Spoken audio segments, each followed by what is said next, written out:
Hello student, हमारा इसका topic है स्कोप ऑफ पब्लिक फाइनेंस। इससे पहले आपने पढ़ा है कि पब्लिक फाइनेंस क्या होता है, उसका मीनिंग के बारे में बताया है मैंने कि पब्लिक फाइनेंस क्या होता है कि जो होता है सार्वजनिक वित्त के नाम से हम जानते हैं। इसे जो जनता के द्वारा एक तरीके से या जनता के लिए जो क्या होता है वित्त होता है, उसे हम क्या कहते हैं, पब्लिक फाइनेंस कहते हैं। ये आपका इकोनॉमिक्स में जो सेकेंड बुक है उसके बारे में मैं बताऊँगी। इसमें टॉपिक है public expenditure, public revenue, public डेब्ट, financial administration, economic stabilisation, federal finance. तो आज जो हम बात करते हैं इसके बारे में आप लोगों को पता होगा कि पब्लिक फाइनेंस क्या होता है। उसकी कुछ डेफिनेशंस भी मैंने बताई थी कल की पब्लिक फाइनेंस में कौन कौन सी डेफिनेशंस आती हैं।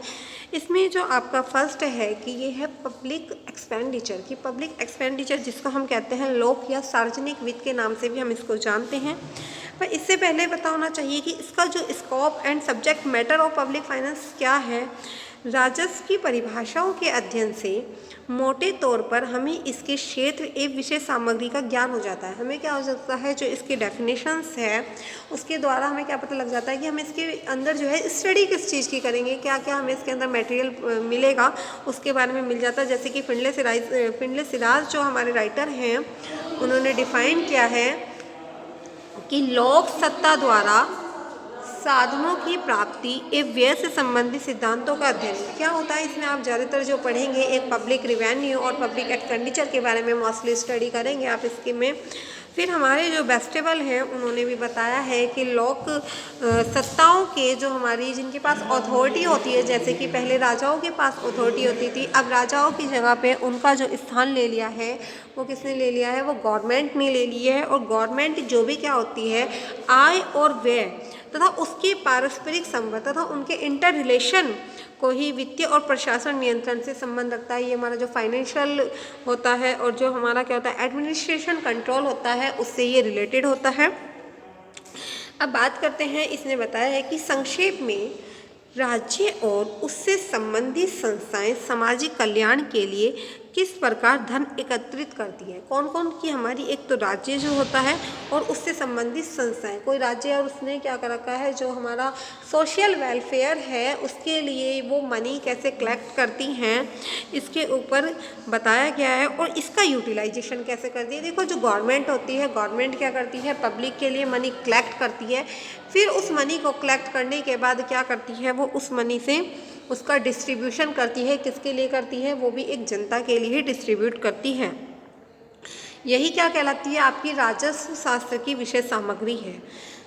अब देखो इसने बताया कि जो एक डेफिनेशन है प्रॉपर वो है राज्य और उससे संबंधित संस्थाएं सामाजिक कल्याण के लिए किस प्रकार धन को एकत्रित करती हैं और उसका उपयोग करती है। जो पहले क्या होता था कि राजा जो होता था, राजा अपनी जो प्रजा होती थी उससे टैक्स के रूप में कर वसूल करता था वो, ठीक है, बहुत सारी चीज़ों के लिए, ठीक है।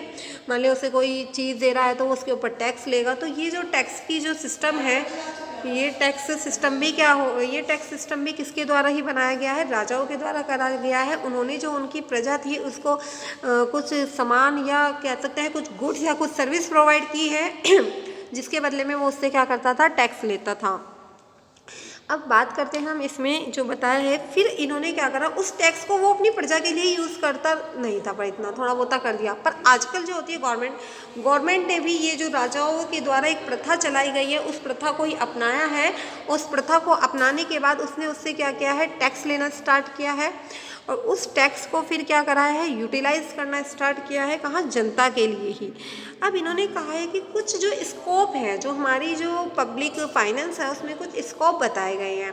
तो फर्स्ट जो इसका है वो है पब्लिक एक्सपेंडिचर, जिसे हम लोक या सार्वजनिक व्यय भी कहते हैं। और आपने जो इनकी डेफिनेशन पढ़ी उस डेफिनेशन में भी यही चीज़ पढ़ी है कि जब हम पब्लिक फाइनेंस की स्टडी करते हैं तो हम क्या चीज़ पढ़ते हैं उसमें कि लोग जो सत्ता होती है उनके आय और व्यय के बीच के आपसी संबंध को ही हम पब्लिक फाइनेंस में पढ़ते हैं। अब देखते हैं कि पब्लिक एक्सपेंडिचर होता क्या है। राजस्व के इस अंग के अंतर्गत हम यह अध्ययन करते हैं कि सार्वजनिक व्यय किन किन मदों पर करना आवश्यक है। अब देखो गवर्नमेंट जो है, गवर्नमेंट को भी पता है कि हर किसी व्यक्ति की क्या होती हैं, जो वॉन्ट्स होती हैं वो अनलिमिटेड होती हैं, ठीक है। ऐसे ही गवर्नमेंट को भी लगता है कि वो अपनी कंट्री को डेवलप्ड करने के लिए क्या करती है, अनलिमिटेड वॉन्ट्स रखती है, ठीक है। पर फिर उसे ये भी पता है कि जो वो अनलिमिटेड वांट्स हैं वो उन सबको कंप्लीट नहीं कर सकती, तो फिर वह क्या करती है, उसमें से देखती है कि मुझे मेरे लिए कौन सी वांट्स क्या हो सकती है, नेसेसरी है, जिनको मुझे करना ही पड़ेगा, उनको यदि मैं फुलफ़िल नहीं करूँगी तो मेरी जो है गवर्नमेंट भी नहीं चल सकती है।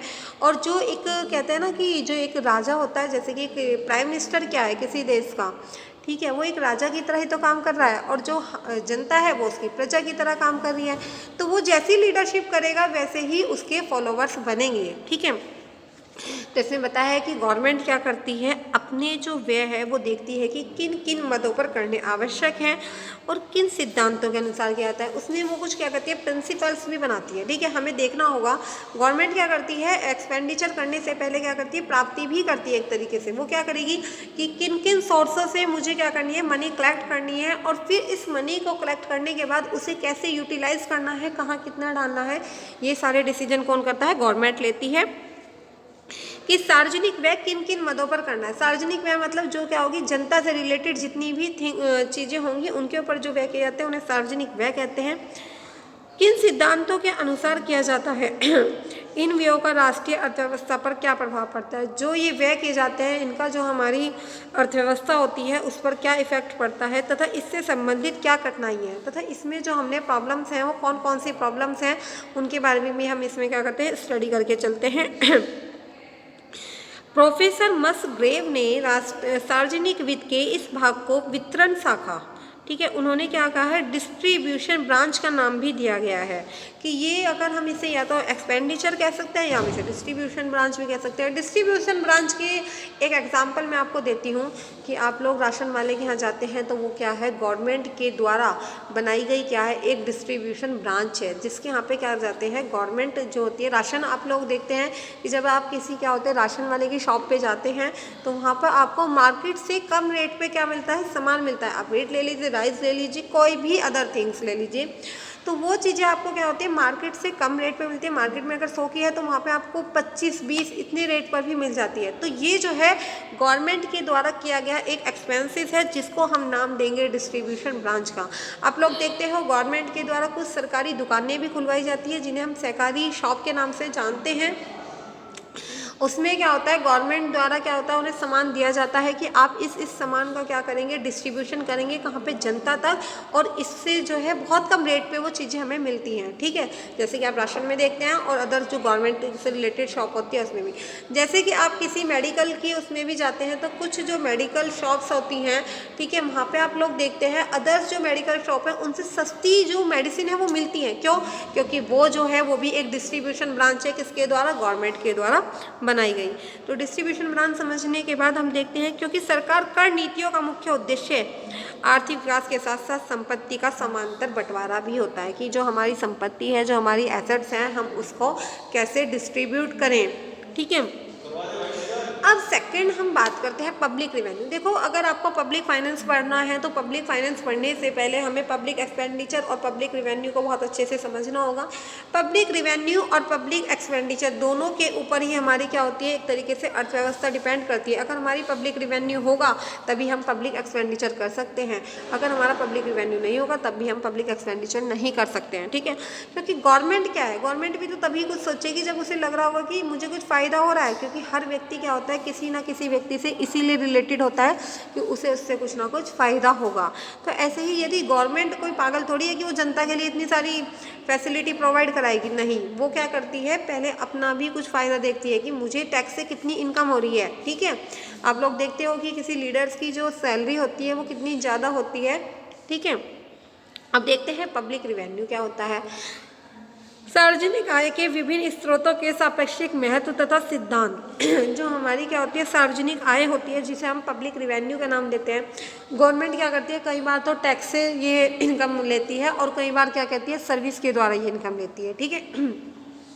कि उसने क्या करा है कि जो हमारी जो गवर्नमेंट है उसने जो जनता है उसको क्या करी, कुछ सर्विस प्रोवाइड करी। जैसे कि बस, एक लोकल बस लगा दी, उस बस का टैक्स, वो जो टैक्स ही कह सकते हैं इसे या सर्विस कह सकते हैं इसे आप, कि उसमें बैठ के आप जाओगे, क्योंकि खड़े खड़े जाओगे तो आपको पैर में दर्द होगा, ठीक है, आप थक जाओगे अगर आपका लंबा सफ़र है, तो वो क्या करेगी, आपको एक बैठने की सर्विस देगी और उस सर्विस के बदले में आपसे क्या लेगी, कुछ फीस लेती है।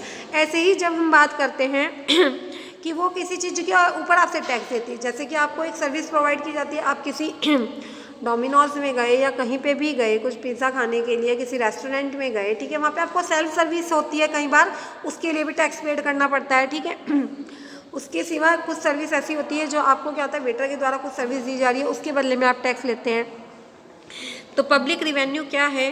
सार्वजनिक आय के विभिन्न स्रोतों के सापेक्षिक महत्व तथा सिद्धांत और उनका उपभोग कैसे करना है, उनका उत्पादन कैसे करना है, वितरण कैसे करना है, बचत कैसे करनी है, विनियोग पर इसका क्या प्रभाव पड़ेगा, आदि बातों का हम अध्ययन किया जाता है।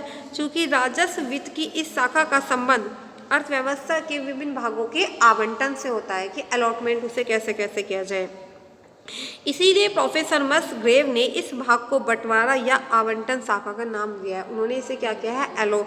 जैसे कि उसे आपको कई बार क्वेश्चन पूछा जा सकता है कि डिस्ट्रीब्यूशन ब्रांच क्या होती है, और कई बार क्वेश्चन पूछा जाता है कि एलोकेशन ब्रांच क्या होती है। एलोकेशन ब्रांच आप लोग जैसे कि इन जनता ने छोटी छोटी वो चला दी और उनके द्वारा क्या होता है, पैसा इकट्ठा किया जाता है, तो उसको हम एलोकेशन ब्रांच का नाम भी देते हैं। थैंक यू, आज के लिए इतना ही।